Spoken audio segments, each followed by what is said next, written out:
কোনো বিশ্বের কোনো কারু ক্ষমতা নেই এই টাকাকে বাতিল করবে।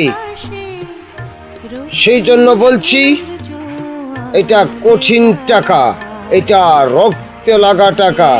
যে টাকা আমরা খরচ না করলে আমরা কিছু খেতে পারি না, সেই টাকাকে অপমান করলে সব মুছে যাবে।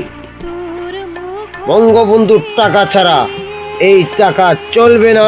যতদিন এই পৃথিবী থাকবে ততদিন এই বঙ্গবন্ধুর টাকা থাকবে। তারপরে কি হবে সেটা পরে আল্লাহ পাক জানে। সেই জন্য বলছি যে আপনারা বিরুদ্ধে কিছু বলে এই দেশ থেকে যাওয়ার জন্য প্রস্তুত থাকেন না।